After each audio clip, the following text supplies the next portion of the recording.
El techo de deuda es un mecanismo legislativo que restringe la cantidad total de dinero que un país puede pedir prestado o cuánta deuda se le puede permitir asumir. Vamos a ver el concepto de deuda pública o también llamada deuda soberana.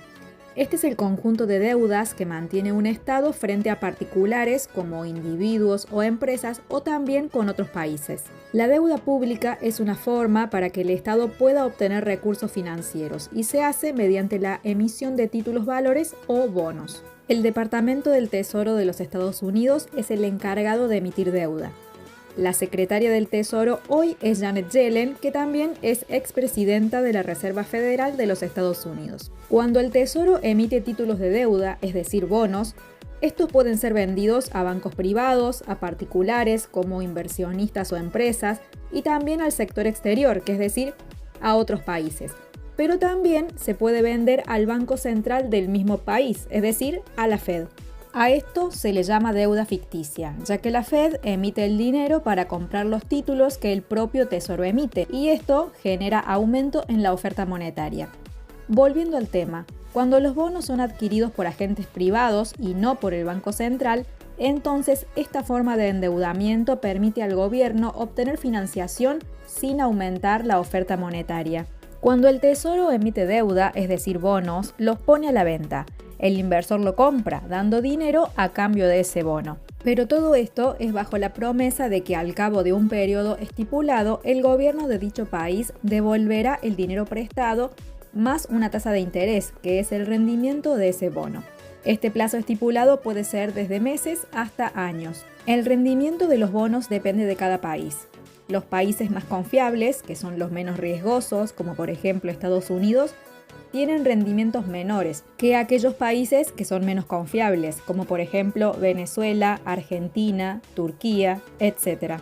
Recordemos que los rendimientos de los bonos están muy relacionados con la tasa de interés de referencia de cada país. Según las leyes estadounidenses, el Tesoro debe recibir permiso previo del Congreso antes de emitir deuda, por lo que sin ese permiso el gobierno de Estados Unidos no podrá emitir más bonos para financiarse, provocando una suspensión de pagos o default. ¿Qué es el default?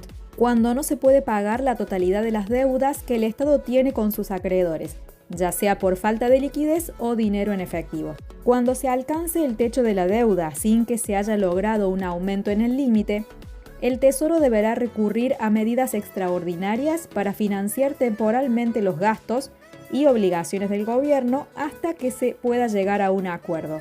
Un incumplimiento prolongado podría desencadenar problemas económicos, como una crisis financiera y una caída en la producción que pondría a la economía en una recesión.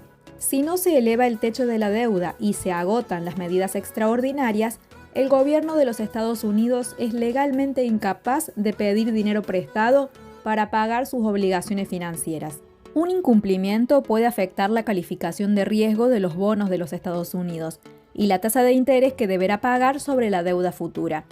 Esto entonces va a generar que esta tasa se eleve. A mayor riesgo de incumplimiento, mayor tasa de interés debe pagar.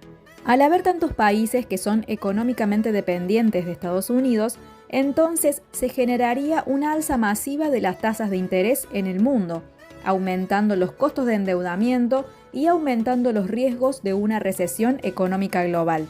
Como dato extra, quiero agregar que el Estado puede utilizar la emisión de deuda como un instrumento de política económica, ya sea comprándola o vendiéndola según sus objetivos.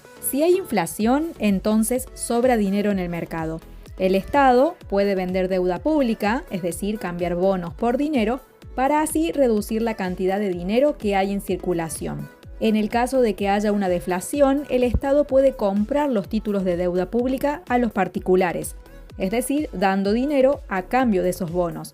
De esta forma, se aporta más dinero al mercado, es decir, se hace una inyección de liquidez.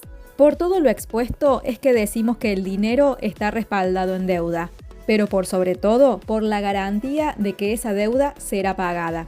El dinero no está actualmente respaldado por ningún activo tangible, como el oro por ejemplo. Por eso es denominado dinero fiduciario o dinero fiat. El gobierno debe impedir que el avance de la creación de dinero esté descorrelacionada con el crecimiento del PBI, es decir, del Producto Bruto Interno, ¿Para qué? Para poder sostener el valor del dinero. Si el PBI crece menos que la cantidad de dinero o deuda que se emite, entonces se generará inflación y la devaluación de la moneda. A la deuda pública se la mide como un porcentaje del PBI. Veamos cómo está la relación deuda-PBI en Estados Unidos. Aquí en esta imagen podemos ver que la deuda en relación al PBI es de casi un 130%. ¿Esto qué quiere decir? Que el PBI es menor que la deuda. En definitiva, Estados Unidos no puede afrontar su deuda ni siquiera con toda la producción que se genera en su país en un año. Y eso es todo por este video, espero que te haya gustado y me dejes tu comentario y tu like. Hasta la próxima.